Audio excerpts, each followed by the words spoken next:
पूछ नहीं 3 मामा 2 जामा और एक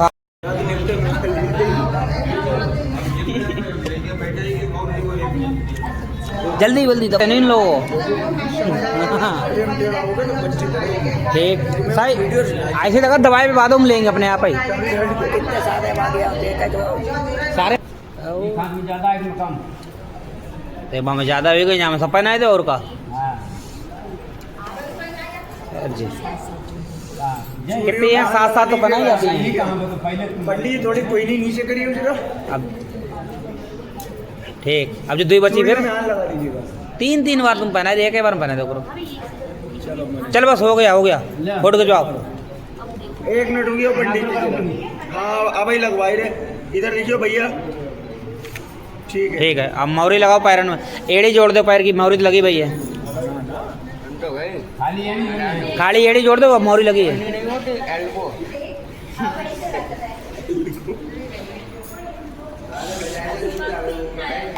देखो तीनों लोग यहाँ पे देखिएगा बिल्कुल सही है। ठीक है तो एक बार और भर दो करिए रोक लीजिएगा। मांग छुआओ पहले मांग अपनी मांग एक हाँ, ठीक है, लगाइए, दूसरी बार भी तो लगाइए। छुआती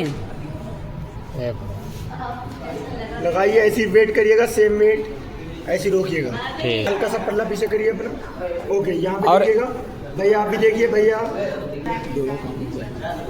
इन्हें मांग भरा एक साड़ी इनका काम भाभी का हो गया। और काम नहीं अरे अभी इनका नेंग दिलवा इधर लौट दो कैमरे की तरफ देखते रहना सब लौट दो।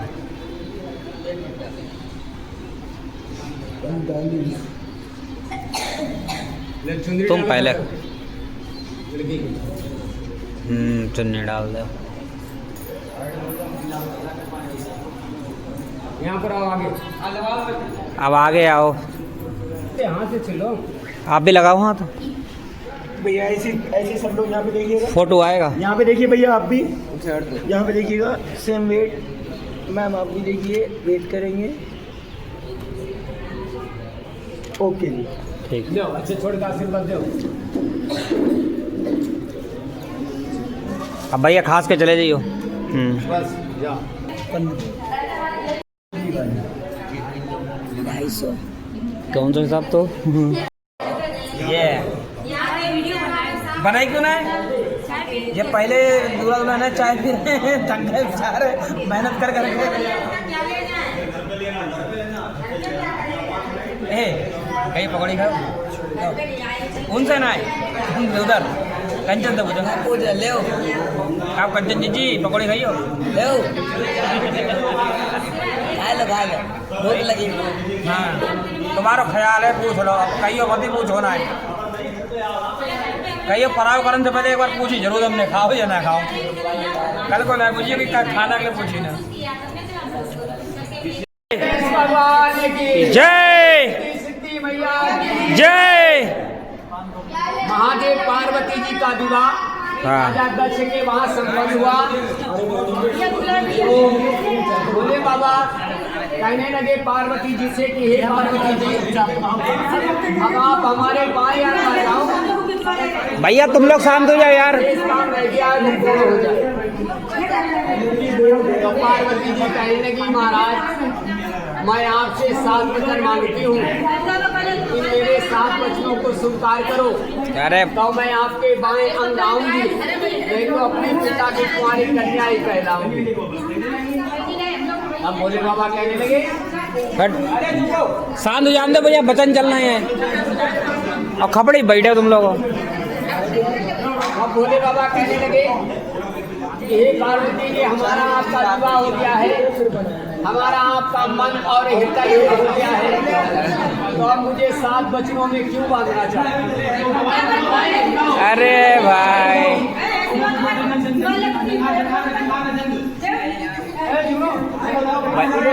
भैया यार एक काम हो जान दो इधर तो ये लोग फ्री हो मैं यार। अरे भैया बाहर बात कर ले ना जाएंगे और जी जाते मिल रहा यार काम हो भैया यार।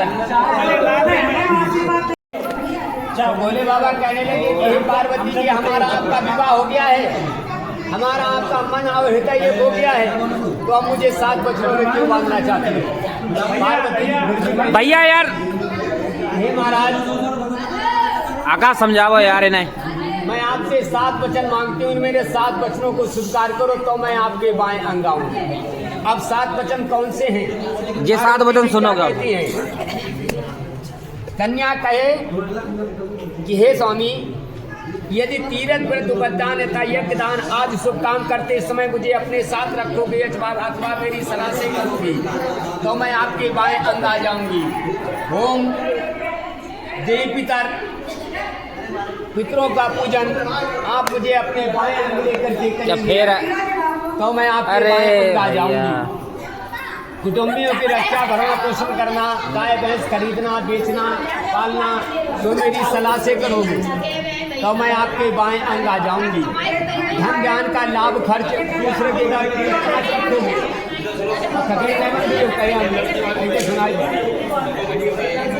पूछताछ रखोगे तो मैं आपके बाएं अंग आ जाऊंगी। मंदिर, कुआं, तालाब तुम जाते गाय के उधर, तुम इधर आओ। प्रतिपालन करना जो मेरी सलाह से करोगे तो मैं आपके बाएं अंग आ जाऊंगी। देश या विदेश में क्रम विक्रम कर यदि आप प्रेम पैदा करोगे तो मैं आपके बाएं अंग आ जाऊंगी। अत्यंत भावना एवं कामना होने पर भी यदि पराई स्त्री का सेवन कभी नहीं करोगे। इतनी मेहनत से पंडित जी सुनाए रहे हैं मगर ये लोग सुन ना दे रहे हैं। बहुत बढ़िया सुनाए रहे हैं मगर ये लोग सुन ना दे रहे हैं। अत्यंत भावना एवं कामना होने पर भी यदि पराई स्त्री का सेवन कभी नहीं करोगी तो मुझे तुम्हारे 7 वचन स्वीकार है। तो महादेव जी कहने लगे कि हे पार्वती जी, यदि मेरे चिंतन के अनुकूल तुम्हारा चित्त रमेगा, पतिव्रता धर्म निभाओगी और सदैव मेरी आज्ञा का पालन करोगी तो मुझे तुम्हारे 7 वचन स्वीकार है। स्वीकार करें आपने? हाँ बोलो। अच्छा, वोट भी चले। जब 7 वचन पार्वती जी ने स्वीकार करा लिए अच्छा महादेव जी से, और तब पार्वती जी बाएं अंग की ओर चल दी। तो भोले बाबा कहने लगे कि हे पार्वती जी, आपने मुझे 7 वचनों में बांध दिया है, अब मैं भी आपसे 5 वचन मांगता हूँ। इन मेरे 5 वचनों को स्वीकार करो तो मैं आपके अपने बाएं अंग लूंगा, नहीं मैं भी कैलाश पर तुम्हारा ही रहूंगा। तो पार्वती जी कहने लगी, महाराज मांगो, कौन से 5 वचन मांगो? तो पहला वचन, उपद्यान नाम वन का, उपद्यान नाम आधी रात्रि का, उपद्यान नाम दोपहर का होता है। इस समय में भोले बाबा ने कहा कि स्त्री को अकेले घर से नहीं निकलना चाहिए। सत्य बात। तो पार्वती जी कहने लगी, स्वामी आधी रात्रि को घर में आग भी लग जाए तो निकले या जल करके वहीं खत्म हो जाए। तो भोले बाबा कहते हैं आपत्ति काले मर्यादा नास्ते। आपत्ति काल में अगर कोई भी अपराध बन जाता है तो ईश्वर उसको क्षमा कर देता है। तो मर्यादा मांग सकते हो किंतु बार बार नहीं। दूसरा वचन, स्त्री को चाहिए कि अपना पति कैसा भी हो, काला हो, गोरा हो, जैसा भी हो, हमेशा स्त्री को पतिव्रता धर्म की स्त्री अपने ही पति की प्रशंसा करती है, उसकी सुंदरता की, अपने पति की सुंदरता की तारीफ करती है। और जो अपने पति की सुंदरता की तारीफ नहीं करती हैं तो वो पतिव्रता धर्म की स्त्री नहीं कहलाती हैं। तो पार्वती जी कहने लगी कि हे स्वामी, लड़का सर पर मोहर बांध करके दूसरे के दरवाजे पे आने के लिए जाता है तो सभी लोग इस दूल्हे को देख करके कहते हैं कितना बढ़िया दूल्हा है, कितनी बढ़िया पोशाक पहने हैं, इस तरीके से तारीफ करते हैं। तो करना चाहिए या नहीं?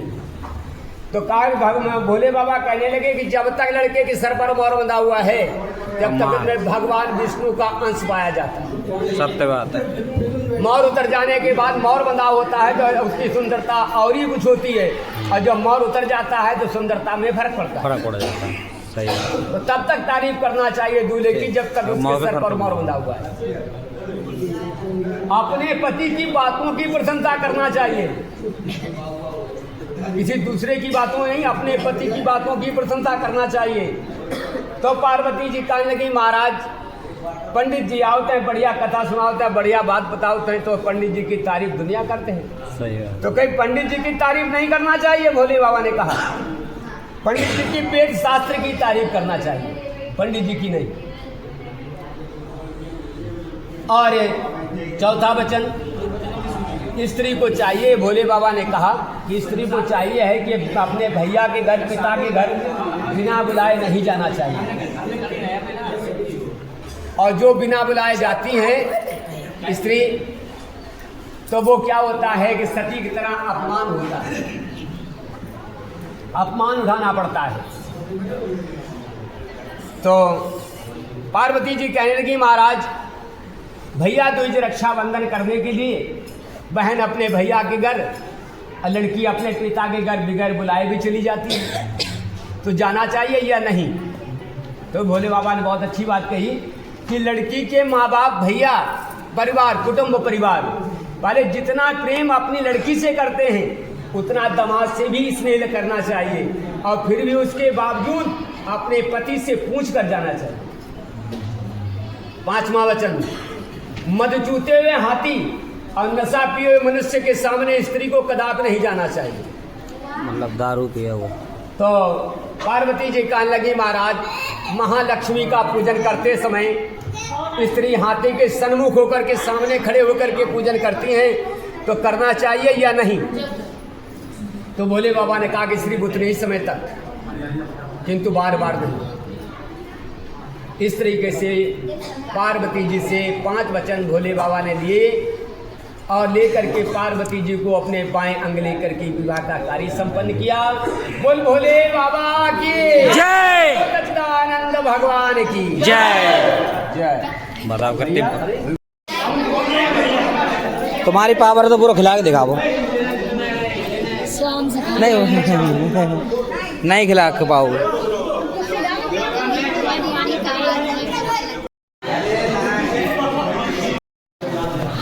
विदा होगी बाद में, कलेवा बाद में होगा। तो आज का ब्लॉग ये करते करते मिलेंगे नेक्स्ट।